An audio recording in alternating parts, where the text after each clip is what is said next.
Welcome to the Soul Grit Podcast. I'm Ann Taylor McNeese, and I'm a licensed marriage and family therapist. I also love Jesus, and I'm passionate about all things gospel and therapy.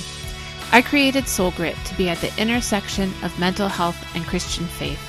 Christ followers need a place to ask questions and get answers about mental health.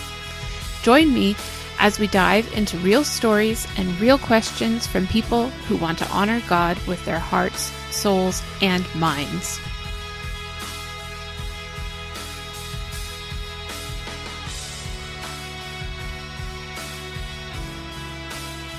Hey everybody, welcome back to the Soul Grit Podcast. This is Anne, and I'm here today with my friend Tim Wong. Tim, say hi.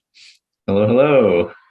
Now, Tim and I went to grad school together. I think this was 12, 14 years ago, somewhere around there.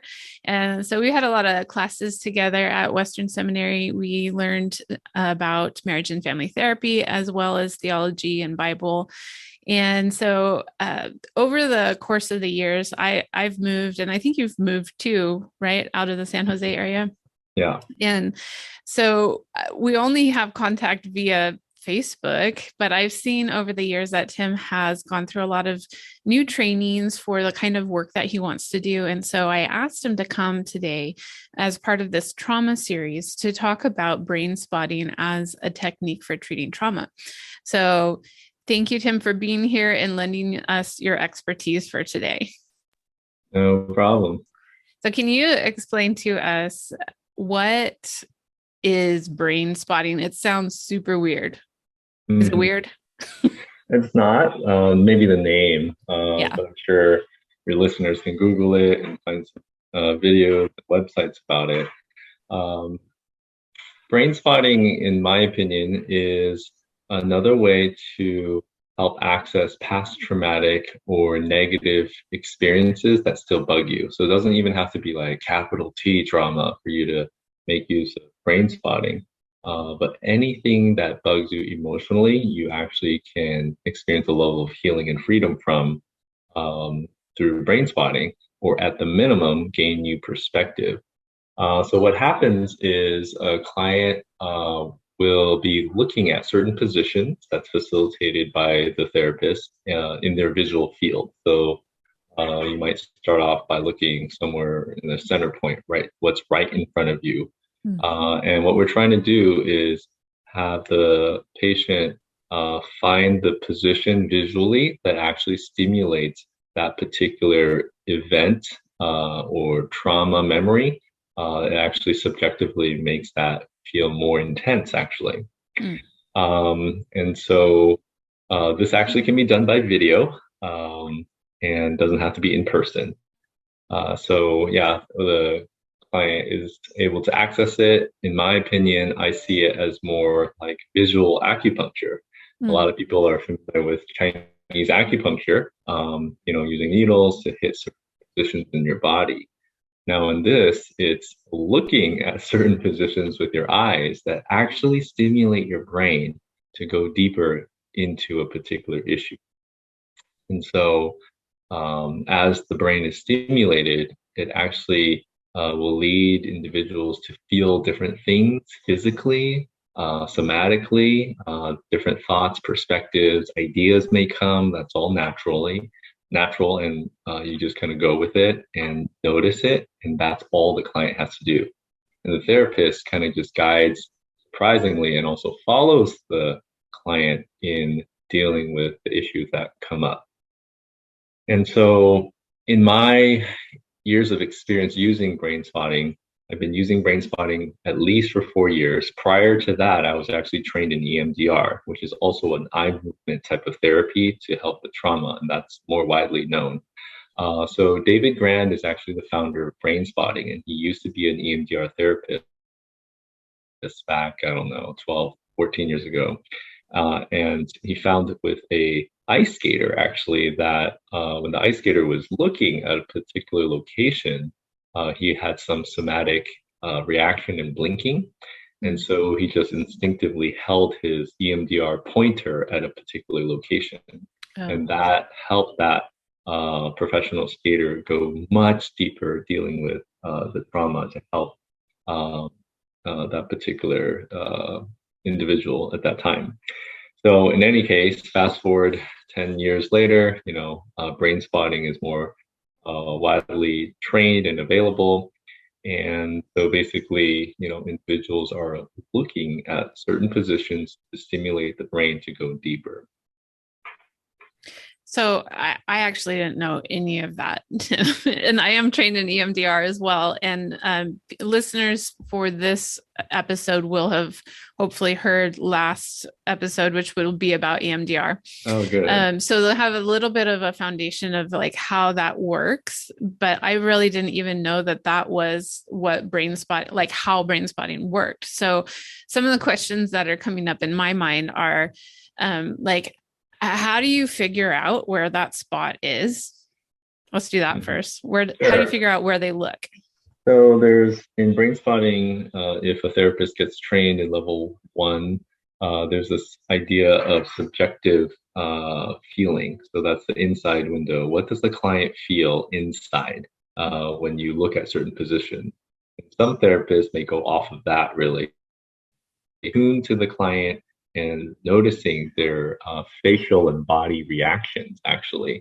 And so maybe the client has no feel, like, oh no, it just feels all the same when I look here and there. But a trained therapist may notice certain facial expressions, blinking, twitching when the client is looking at a certain position. And we call that the outside window. And so it's from the outside looking in, a therapist is looking at the outside. So those are the two ways typically we determine, hey, this is the spot that may likely be an activation spot for you to go deeper into a particular issue, trauma, or memory. Okay. So then once you find that spot, is the person talking through these memories as they're focused, or what are they doing? They can if they want to. It's not necessarily recommended. So maybe your listeners have heard about EMDR. The brain is actually doing its own thing. In EMDR, you're moving your eyes left and right, stimulating both sides of the brain to go deeper. And so in brain spotting, it's again fixed position, and the client is just noticing what comes up. Physically, there might be sensations, and they're welcome to report to the therapist what's going on, and the therapist can guide them through, but they don't have to.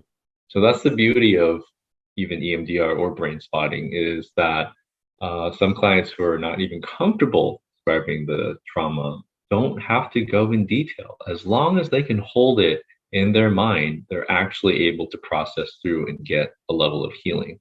That I find pretty unique and awesome. Yeah. And the reason why we don't necessarily recommend the talking through is that's where brain spotting, EMDR, is different than typical talk therapy. In talk therapy, you're stimulating your frontal lobe of the brain as you're talking things out, right? Insight-oriented counseling, CBT, logic, perspective counseling. It's all mostly in the frontal cortex, right? Because that's where logic, decision-making skills are happening. However, a lot of the trauma and negative experiences are actually happening in the inner brain, the back of the brain, even as deep as the brain stem. And you're not able to access those areas in the brain just simply through talk therapy. And so in my years of experience in therapy, I've noticed that, being trained in CBT, DBT, all sorts of different modalities, exposure therapy, etc., it had limitations, I noticed. Right. But then experiencing EMDR first and then brain spotting later, I noticed, wow, tremendous breakthrough for my patient. So good that I would say that it's up to 10 times faster than traditional talk therapy. You're able to get to the root of the issue much, much faster. So that's been my observation. I work at Kaiser, and Kaiser tracks our data and clients frequently. Yeah. So clients are often asked survey questions subjectively. How are you doing in treatment? And that's the way to show some level of evidence that, hey, treatment is working or isn't working. And we kind of review that with patients as well. And so, again, this is not bragging about me. but really about the technique. That the technique is honestly very unique and powerful and helpful and effective. And so what I've noticed is that on average, compared to typical Kaiser therapists, my patients have reported improvement as much as on average 20% more than typical Kaiser therapist that likely is not doing EMDR or brain spotting. Yeah. So that's what I've noticed. So not everybody in your department is trained like this. Some of them are just doing No. traditional talk therapy. Yes. Yeah. It could be IFS, it could be family systems, CBT, of course, is very popular, DBT, very popular. Yeah. Yeah. Well, it's really amazing. Like some of the neuroscience, and then some of this is just experiential. Like you said, it was just a figure or an ice skater, right? And that started it with David Grant. Yeah. Notice that. Yeah. So I'd like you to talk a little bit about how you see God working through this. Now, as you mentioned, you work at Kaiser, and so this is a big secular company. It's not people, you're not getting paid to talk about Jesus at your job, but as a person of faith, I know you see God working through you in these situations. So can you talk about that a little bit? Sure. So I believe I'm just very thankful that God had led me to these type of modalities to help patients. Because honestly, when we were in grad school, even coming out, I was like, I don't know what I'm doing, like I'm kind of winging it and like learning techniques, hoping it works, and I was so nervous, being a therapist, and God just allowed me to, on accident, I think, first to learn about EMDR and then brain spotting and noticing how effective it is and really seeing sustained and real breakthrough. Not just like, oh, the client goes to therapy and experiences some comfort and feels heard and acknowledged, which is great at some level, but really deep and lasting change. And so I think of a verse from Isaiah. I'm blanking out on the particular 61. chapter. Right. Oh, there we go. Okay. Where it talks about how, Jesus is bringing about healing and freedom, loosening the chains of the captive and the oppressed. And we, I believe, as therapists are doing that.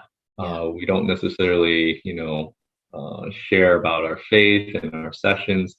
We are bringing about healing and freedom and change to individuals one at a time and doing that type of healing on an emotional level.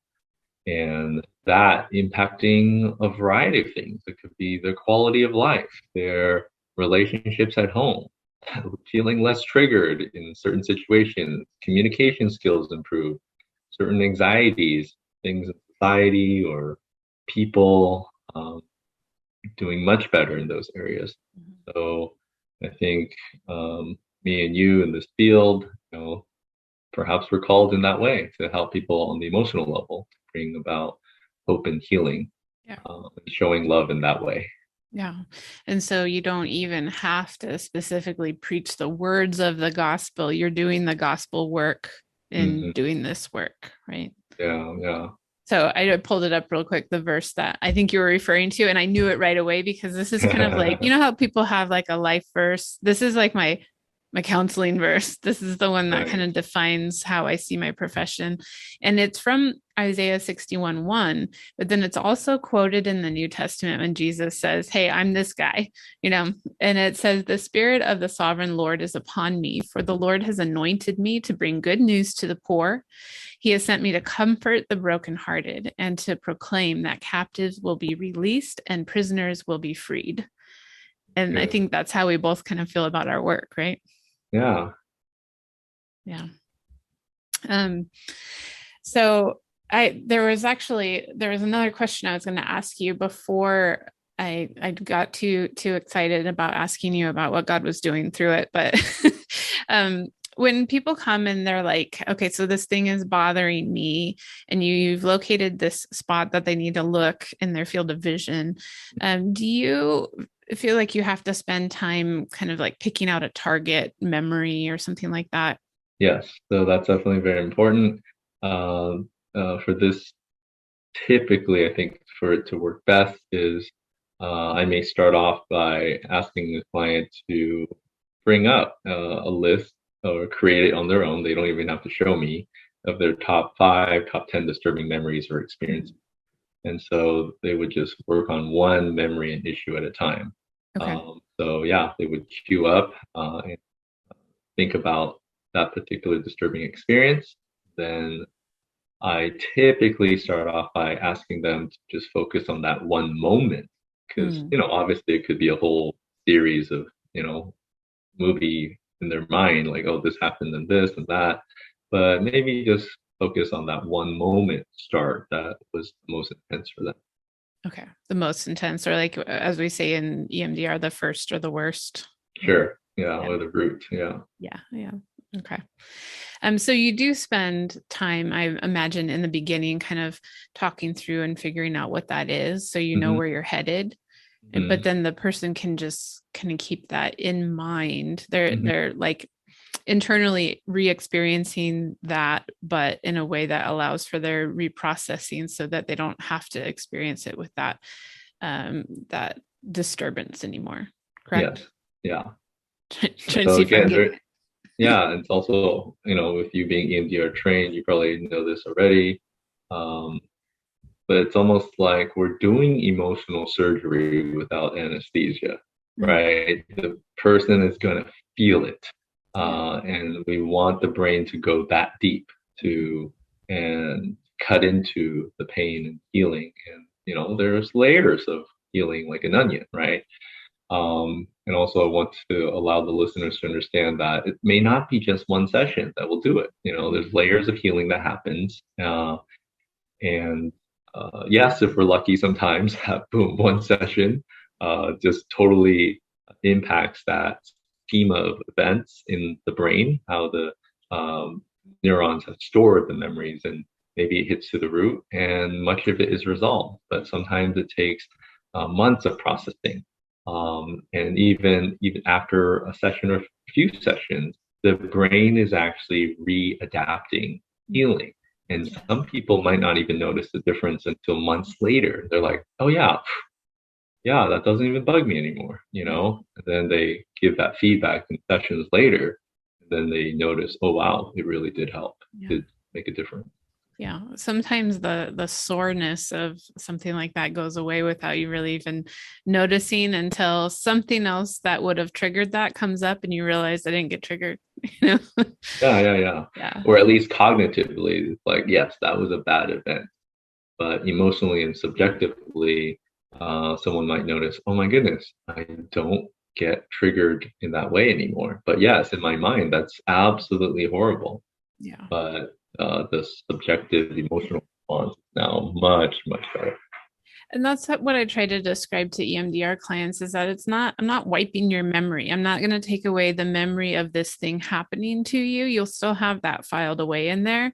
But when you think about it, or even when you're going about your business and you're trying not to think about it, it's not going to cause that emotional pain that it once did. Yeah. That's a very good description. Yeah. If you've listened to the Soul Grit podcast for even one episode, you know my guests and I believe that when we integrate the power of God with the wisdom of modern psychology, we get supercharged healing, change, and growth in counseling. As a Christian therapist, however, I realize that there are many practitioners out there who are personally Christians but don't know how to integrate their faith into their counseling practices.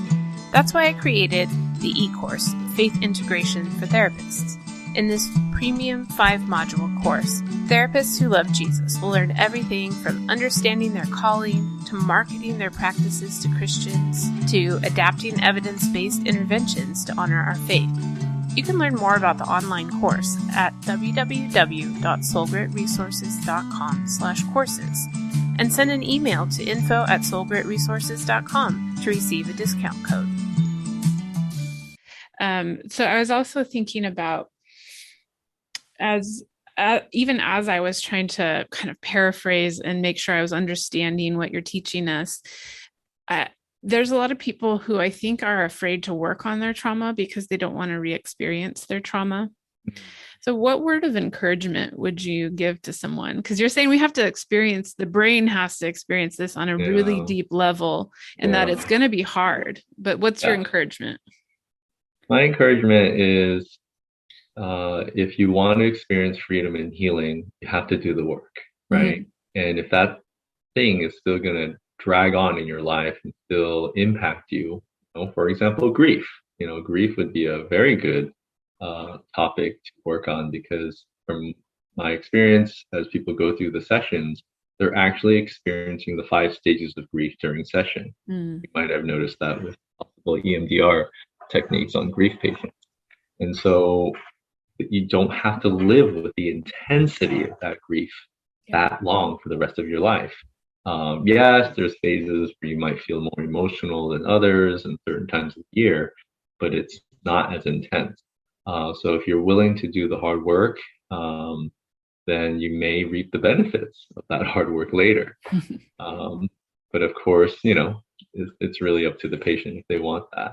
The interesting thing in brain spotting, however, though, is there are level 2, level 3 trainings that you may learn about later that you can actually process a tough memory using a positive resource spot or location. So Mm.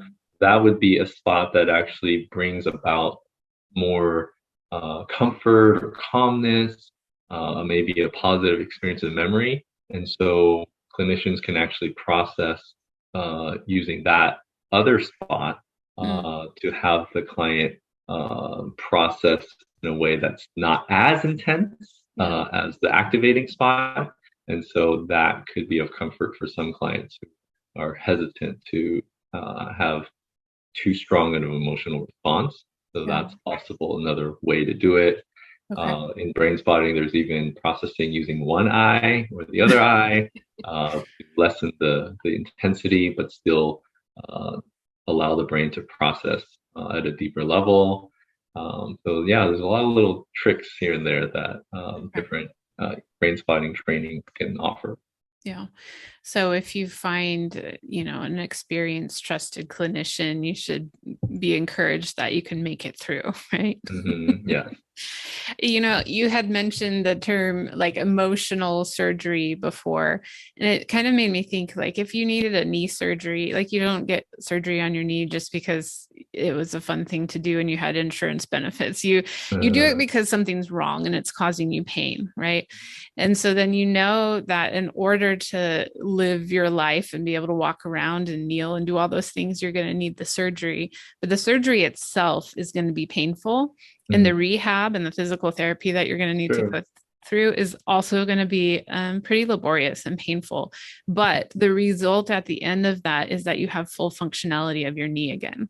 And I think about that with some of the work that we do in the therapy room is that yeah, it's hard work and it's painful in Yeah. this moment, but the result is that you get your full functionality of your emotions back.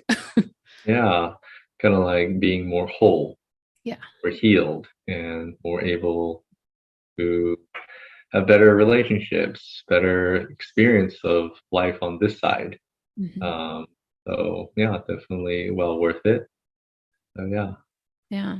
Well, Tim, I don't want to take a lot of your time. I know we're kind of in between your workday here, and I do want to thank you for giving that description because I mean, I don't know about the listener, but I feel like I have just a whole new area to look into and learn about now. But I do want to ask you the question that I ask all of the guests, which Hmm. is, what are you doing for soul care?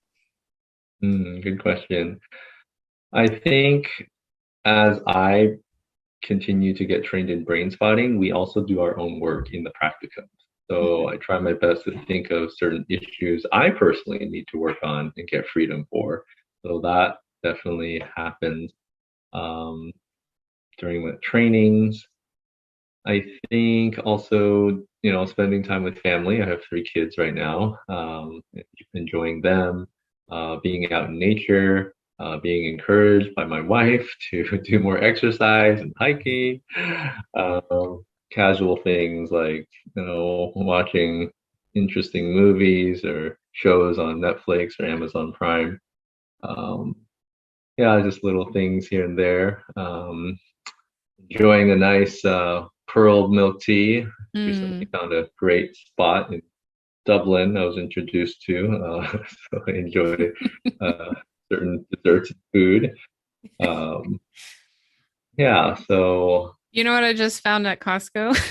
yeah, Little packets of boba that you can heat up in hot I water and then saw. add to your drink because I was like, dang, I'm spending $6 a pop for this boba. And I need to have, I need to have it a little bit more economical here. Sure, sure. Yeah. But of course, I think soul care can come through nutrition as well. Uh, Once in a while, weekly, we do juice. We notice that juicing really helps our GI tract and our emotional state because a lot of people don't know this, but 50% of our happy neurochemicals are actually in the gut. Yeah. So if you're taking care of your gut system, you're taking care of your emotions well-being. Yeah. So what you eat really plays a role in terms of fighting off depression, anxiety, impacting sleep, giving your brain rest and time to deal with stressors in life. Hmm. So that I think is also a very practical way for soul care for myself. Hmm. Just really being intentional of what I'm taking in. Yeah.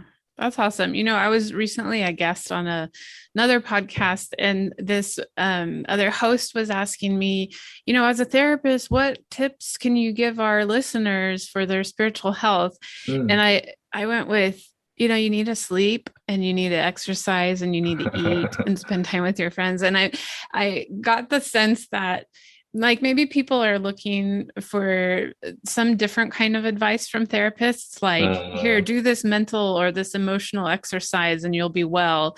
But really it comes down to having that foundation. Like those of us in the field know that if you're not doing those foundational things, there's not really a lot to build on. yeah. Yeah.